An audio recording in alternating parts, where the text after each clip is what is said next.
शिवानी आपका स्वागत करती है शिवानी स्टडी पॉइंट में, जो कि मैं कक्षा 9वीं की इतिहास का चैप्टर 1 फ्रांसीसी क्रांति कराने जा रही हूँ। इसमें मैं आपको बताऊंगी फ्रांसीसी क्रांति क्या है और ये कब से कब तक शुरू थी और इसे आगे किसने बढ़ाया था।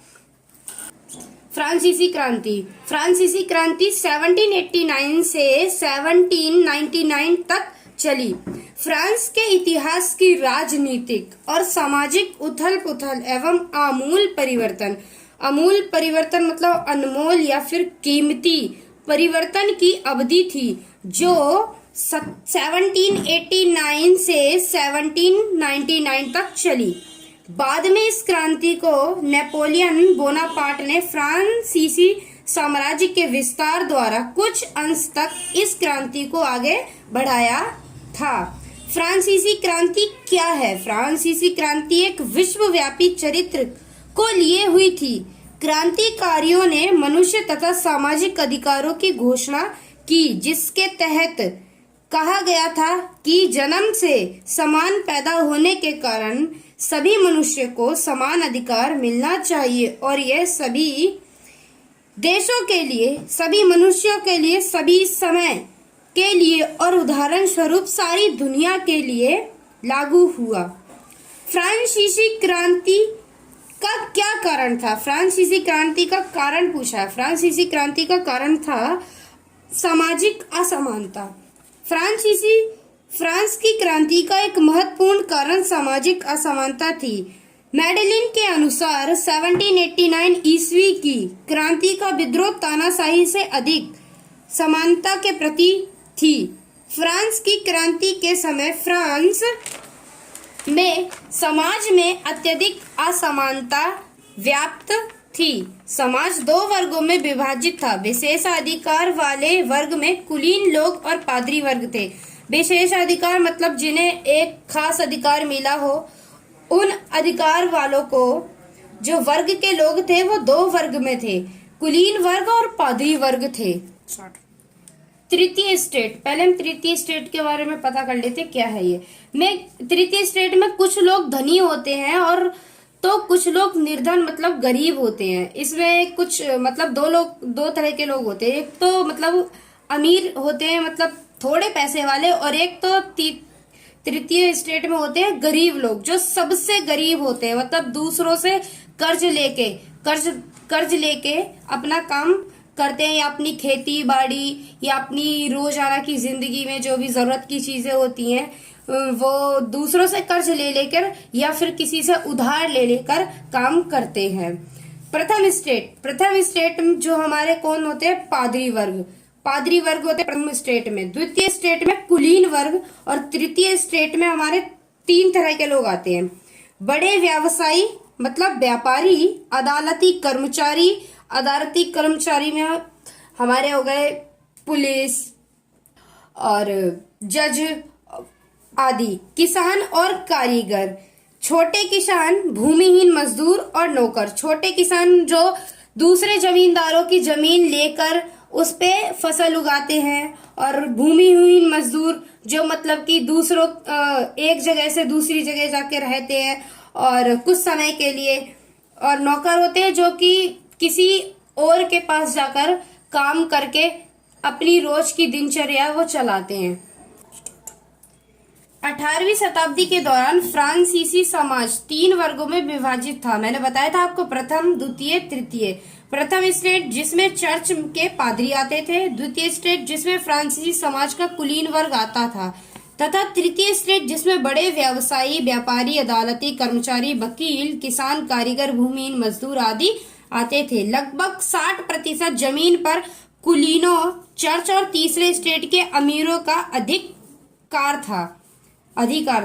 तृतीय स्टेट में चर्च द्वारा वसूला जाने वाला कर था टाइद जो एक कर है, टाइद कर का नाम है, जो कि तृतीय स्टेट से चर्च द्वारा वसूले जाने वाले कर का नाम हम टाइद है।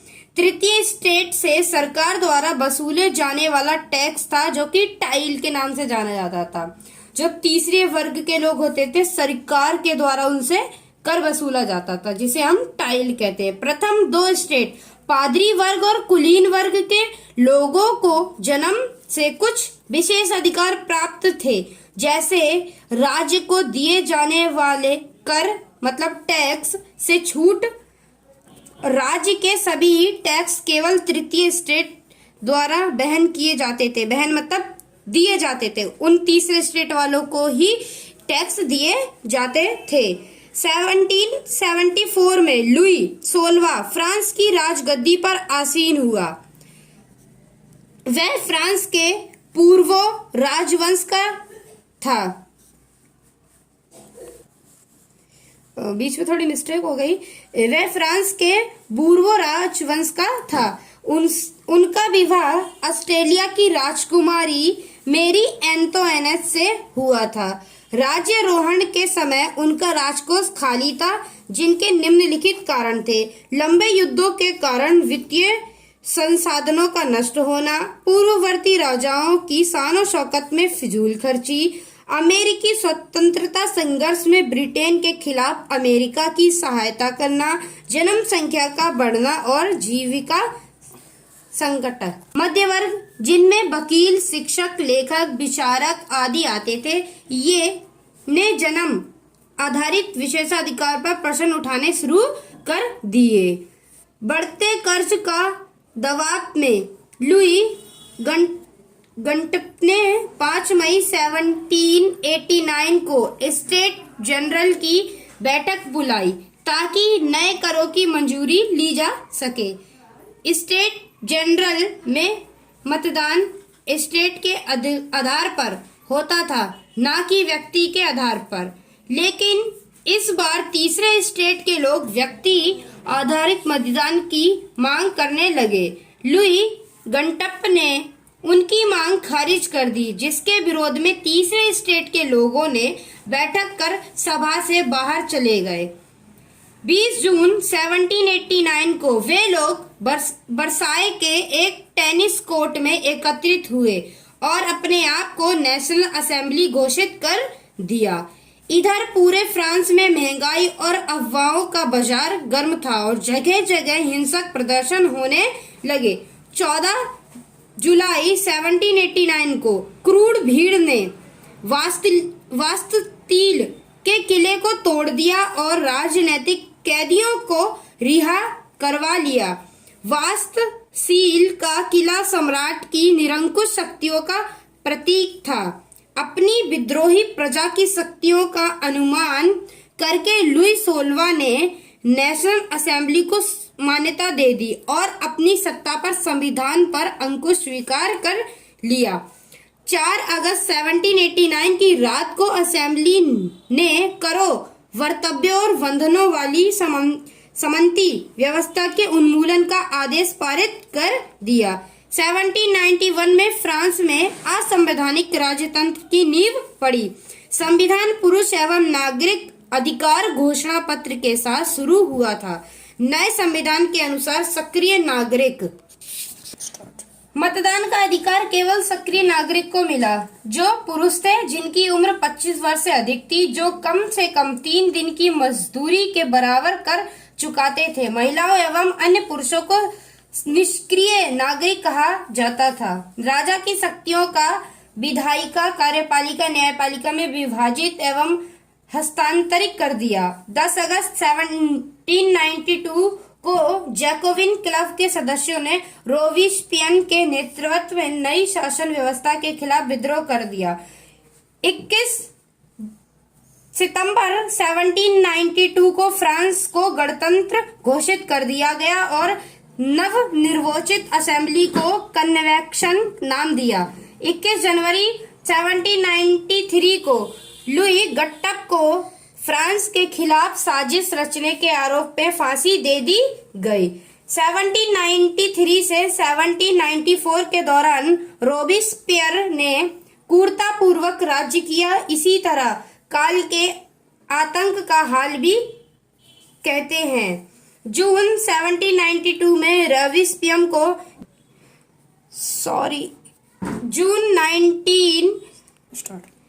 जून 1794 में रोबिस्पियर को गिलोटिन पर चढ़ा दिया गया। रोबिस्पियर रॉबेस्पियर के पतन के बाद फ्रांस का शासन मध्य वर्ग के संपन्न लोगों के पास आ गया। उन्होंने 5 सदस्यों वाली एक कार्यपालिका मतलब डायरेक्टरी को नियुक्त किया जो फ्रांस का शासन देखती थी, लेकिन अक्सर विधान परिषद के उनके हितों का टकराव होता रहता था। इस राजनीतिक अनिश्चितता का फायदा नेपोलियन बोनापार्ट ने उठाया और उसके 1799 में डायरेक्टरी को खत्म कर दिया और 1804 में फ्रांस का सम्राट बन गया। 1815 में वाटरलू में उनकी पराजय हुई और उसे बंदी बना लिया गया।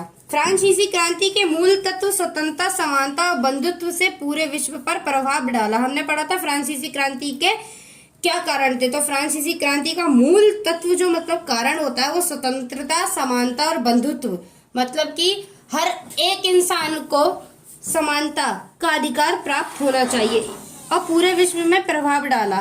1848 में फ्रांस के सभी उपनिवेशों के दास प्रथा का उन्मूलन कर दिया गया। महिलाओं को मतदान का अधिकार 1946 में जाकर मिला। Thank you. अगर किसी बच्चे को किसी सब्जेक्ट से रिलेटिव कुछ पूछना हो तो मुझे कमेंट करके जरूर बताएं, मैं उसका रिप्लाई जरूर दूंगी या वीडियो बना के शेयर जरूर करूंगी।